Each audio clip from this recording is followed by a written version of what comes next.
sprightly, bouncy individual, Nik Kershaw, in a short space of time has captured the teen market and made it his own. Writing his own songs and getting a recording deal proved the turning point in his life. Everything else just fell into place.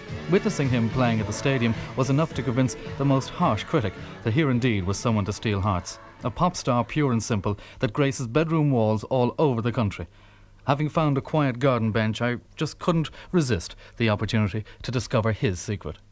You've had a busy day because you're in the middle of, or rather at the end of this European tour now. Mm-hmm. What does it feel like a year on when you were doing something? You were in a Dole office or something, weren't you? No, well, not a year ago. That was sort of 5 or 6 years ago. Ah. I worked for 3 years in a Dole office. But this time last year, I was in the middle of recording the album. How does it feel now to come along? You've 3 hit singles. Confused. Really? Bit of a bemused musician, maybe, is it? Yeah, absolutely. It's all been a bit weird for the last 7 months or so.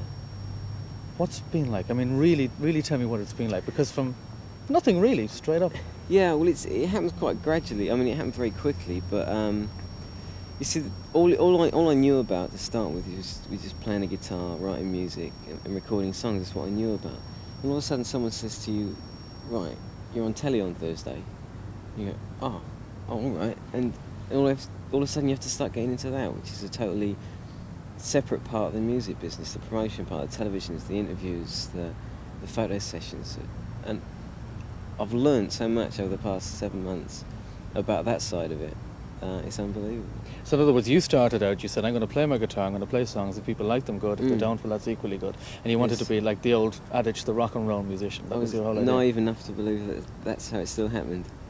But there's a lot more to it than that. Did you feel manipulated at the beginning? No, not manipulate, not in any kind of malicious way. I mean, there are certain times at the beginning where I didn't really know what I was doing, and I was under the influence of other people saying, well, I think this will be a good idea, and as I didn't know any better, I said, okay, let's do this, and consequently made quite a few mistakes. But it's all learning. But maybe you were better to take that advice at the time. Oh, I think so. I mean, you can't... Hindsight is a wonderful thing, but you cannot possibly look back and say, well, if I hadn't have done that, maybe this wouldn't have all happened. I don't know. So I don't regret anything. So how did the whole image thing come about? Did they say, hey, wait a second, we can do something here? Or did you say to them, I think I can go a certain way? Well, basically I didn't have any idea. So we got a stylist in, and I never went into anything I didn't agree to in the first place. It wasn't like that. It wasn't say, right, let's dress him up and let's do this. I still had a mind of my own, except that I didn't know what to think myself. That's the trouble. So it was basically a system of the girl going out buying clothes, coming back and saying, well, I think this will look good. And saying, all right, I'll put it on. And everyone says, God, that looks great. That looks really good. And I go, yeah. You wouldn't have bought it yourself, in other words, but well, I don't know. I think sometimes I thought, maybe it does look good. But I look back at some of the photographs and stuff. I think, what? This because in Germany there's it's about 3 months behind, and I was over there a while back, and all the photographs on the front covers of the magazines are the ones about the first ones I did. And I thought, oh no, you got to live with those. I really look like that. Yeah, but it's all part of growing up. But where do you fit into the image now? I mean, you're doing so well at the moment with the single, the third single. I mean, we call it it is the third single. Mm-hmm. We won't call it the fourth, because a lot of people are confused, aren't they? Yes, the fact that it's me a too. re-release. You do, yeah. How do you fit into the fact that you've got bands like Wham around, you've bands like Duran Duran, and you're pigeonholed amongst them?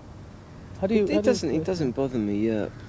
I mean, things change all the time. The second album, maybe it'll be different. I don't think, maybe the press won't make any difference anyway to the press. But it doesn't worry me. I mean, people are still buying it. I think most people are buying it for the right reasons, because they actually like it. Yeah. And it doesn't influence me in any way. I don't think, right, the next time I record an album, the next time I write a song, it's got to be like anything in particular. Because I've got, as far as the actual music goes, if you listen to the album, there's no particular one musical direction. That's right. Of any description. Right. So I haven't got any kind of restrictions. Wouldn't It Be Good is still my favourite single in 1984. What was the idea behind the song? Because the video's a bit odd. The song itself lyrically is about, like, each verse it could be a different person saying, look, I've got problems. Look, you can't realise how bad I've got it. I've got this happening to me. I've got this happening to me. You're all right. And the other bloke saying, look, you think you got it bad. Look, And it's basically about everybody always wanting it better than they've got it. Everybody wanting somebody else's car, somebody else's wife, whatever. And it's pointless. It's just so stupid, and you get yourself in such a state about it. And the best thing to do, as far as I'm concerned, is just find out what you do best, and do it to the best of your abilities, and sort of just be yourself. Because I remember watching the video and trying to figure out what was this spacesuit job and what was this, the rockets and everything. Yeah, well, that takes it a bit further in that the bloke, the spaceman as such, has the power to take on other people's feelings, actually has the power to do that, and to be someone else has the power to do that. And he figures out that maybe it's not so much fun after all, and maybe you'd like to go home.